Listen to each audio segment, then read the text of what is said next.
পিট হেগসেথের মতো অভিজ্ঞতাহীন ব্যক্তিকে ডিফেন্স সেক্রেটারির দায়িত্ব দেয়াকে কাণ্ডজ্ঞানহীন বলে মন্তব্য করেছেন সিনেট মাইনরিটি লিডার চাক শুমার।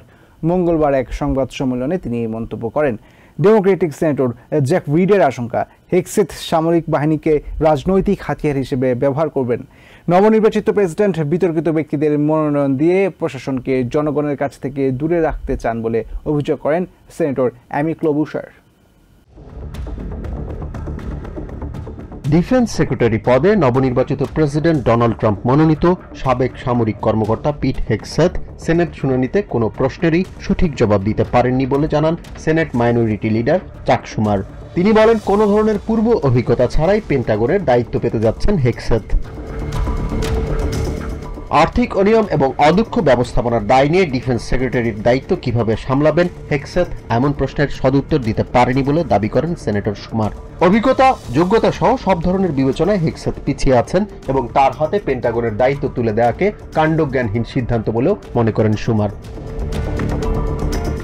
দেশের ইতিহাসে সবচেয়ে কম যোগ্যতা সম্পন্ন ব্যক্তি হিসেবে হেগসেথ ডিফেন্স সেক্রেটারির দায়িত্ব পাচ্ছেন বলে মন্তব্য করেন সেনেটর জ্যাক রিড। তিনি বলেন, হেগসেথ সামরিক বাহিনীকে রাজনৈতিক হাতিয়ার হিসেবে ব্যবহার করতে চান। ডিফেন্স সেক্রেটারির মতো গুরুত্বপূর্ণ দায়িত্বে হেগসেথকে মনোনয়ন দিয়ে অভিজ্ঞতার চেয়ে নিজের প্রতি আনুগত্যকেই ট্রাম্প প্রাধান্য দিয়েছেন বলে মনে করেন সেনেটর রিড। দ্বিদলীয় সমঝোতার ভিত্তিতে ডেমোক্রেটরা রিপাবলিকানদের সাথে কাজ করবে বলে জানান সেনেটর অ্যামি ক্লোবুশার। তিনি বলেন, দেশের বেশিরভাগ মানুষের স্বার্থকে প্রতিনিধিত্ব করতে ডেমোক্রেটরা প্রতিশ্রুতিবদ্ধ। নবনির্বাচিত প্রেসিডেন্ট বিতর্কিত ব্যক্তিদের মনোনয়ন দিয়ে প্রশাসনকে জনগণের কাছ থেকে দূরে রাখতে চান বলেও অভিযোগ করেন তিনি। সেনেটর শেলডন হোয়াইট হাউস বলেন, প্রেসিডেন্ট নির্বাচনের প্রচার থেকেই ট্রাম্পের জনবিরোধী অবস্থান দেখা গেছে। তার অভিযোগ, অভিজ্ঞতাহীন বিতর্কিত লোকজনকে প্রশাসনের গুরুত্বপূর্ণ পদে বসে ট্রাম্প কিছু লোকের জন্য বিশেষ সুবিধা করে দিতে চাইছেন।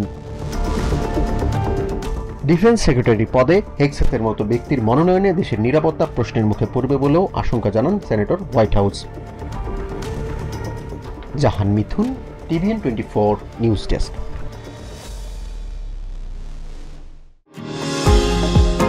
নিউ ইয়র্ক থেকে সম্প্রচারিত টিভিএন 24 টেলিভিশন বিশ্বজুড়ে বাঙালির কণ্ঠস্বর।